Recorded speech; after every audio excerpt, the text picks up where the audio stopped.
person has the right to taste freedom. All people have the right to taste independence and to regain their dignity. And if France doesn't want to allow Africans to breathe, we're going to force it to listen to us. We are a new generation, a generation that does not fear blows, a generation that does not fear sanctions, a generation that does not fear death threats or persecution. We support General Tiani. We support the military who took charge of their responsibilities. They listened to the cries of the people, and they decided to stop the mechanism of neocolonialism. We say to France and we say to the West, don't make the mistake of trying to stop the revolutionary process.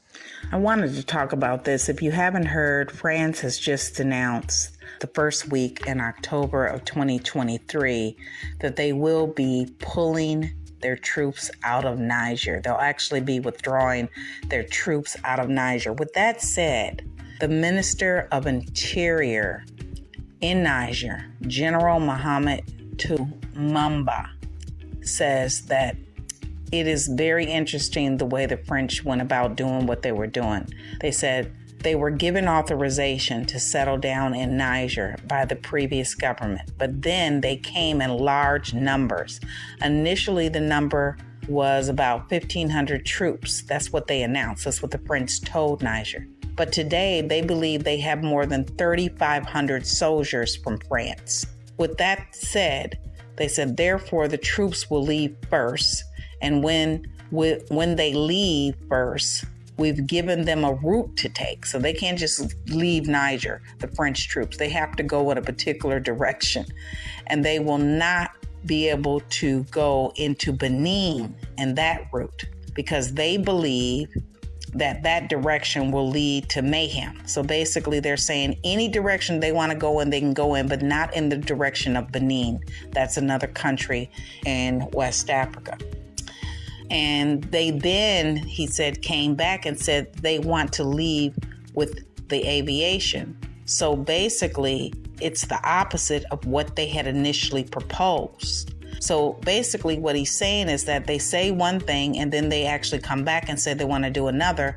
But the bottom line is that the Niger government is setting the way in which they go about withdrawing and the route that they take, which I think is very important, the route that they take in withdrawing. In addition to that, they had an attack near an area, and that attack that they had, they were actually building the dam. So you have to think about this. What jihadists want to go and attack an area where a country is developing? Who benefits from the chaos and the distractions and the impoverishment of the people other than the colonizers? I don't know any other parties that could benefit from that.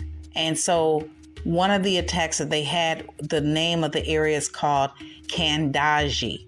And that's where they happen to be building the dam so that they can have electricity and power. Now, keep in mind, earlier in this regime, when the new government took over on July the 26th, that's when ECOWAS, led by Nigeria Tinubu, had threatened Niger, and then they cut off all their electricity.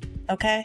So if they had their own dam with their own power, then they wouldn't have had a problem making sure that the people had access to electricity. Because keep in mind, they don't have a good electricity grid, even though France uses the uranium in Niger. You cannot make this up, because I've said this before. Even though France uses the uranium of Niger and gets it for pennies on the dollar and go back to France to light their Eiffel Tower, their homes, their businesses, their buildings, and everything else in between, they don't have electricity grid. But somehow France was there to help. Based on what Macron has said, he even went as far as saying that they no longer want to fight the war on whatever is terrorizing them in Niger. It appears that the colonizers are the ones that are causing the issue. And I think that the people of Niger really strongly believe this. I'm not personally there on the ground, but I know history. And in knowing history, if you have a people that actually took slaves from the Sahel region like Niger and from West Africa like Nigeria and Benin, etc., whether or not they negotiated to get those slaves through chiefs or whatnot, it does not matter. And then somehow you fast forward 500 years later to 2023, and you have Macron and former colonizers, former slave trader countries stating they're not going to leave, and going through all this drama and acting as if the resources, the gold and whatever else Niger or any other country in Africa has is theirs and theirs alone, while the people of Niger and the people in various parts of Africa remain poor, then you know it's an issue. So with that said, I have no reservation that when this particular minister says that they say one thing and then do another, and he believes it's all to provide and create chaos, then it's not surprising. He also goes on to say, many among them are wondering why we have fighter jets, we have drones, and we still have these problems. Yeah, you would think. It's simple. The fighter jets and the drones are operable in function of the weather. So the weather condition determines how the fighter jets will perform. Recently, these bandits, as he's calling them, these insurgents, as the West calls them, he's calling them bandits, have been well equipped. Now, make that make sense, because they apparently aren't making any I don't know any manufacturing company in the continent of Africa that's providing weapons to insurgents, but I digress. And he said they were given new motorbikes and brand new weapons that our French partners, let's say our French enemies, have provided them as far as he's concerned. So the General Toumba believes that France is supporting what he calls as these bandits. And when they first got there, they announced that they were bringing in 1,500 troops. Next minute, they know there's at least 3,500 in last count based on their counting, their calculations, not the West calculations. And then they're telling them how they want their troops from France to pull out of their country. And they don't want them to pull out by going in the direction of Benin, which is west of Niger. They have to go down, not up. But at any rate, they want them to go in any direction, but not the direction of Benin. So they know why. Their boots are on the ground. The people try to empower themselves.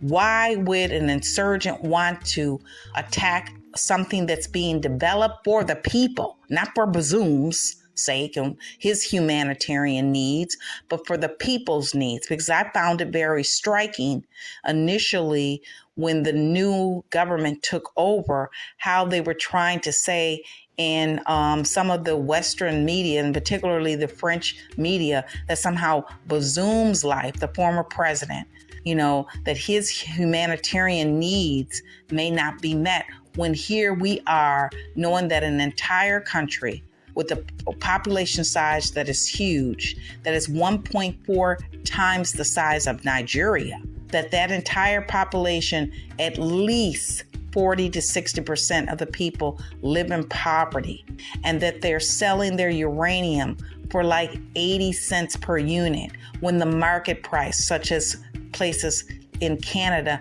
can sell the same amount of uranium for $200 to $250 per unit.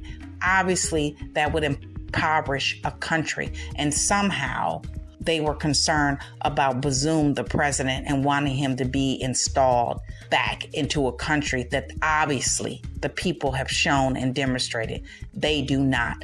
People know when they're poor. No other country, no other group of people need to tell them that they're poor. Okay? So we can forget all that.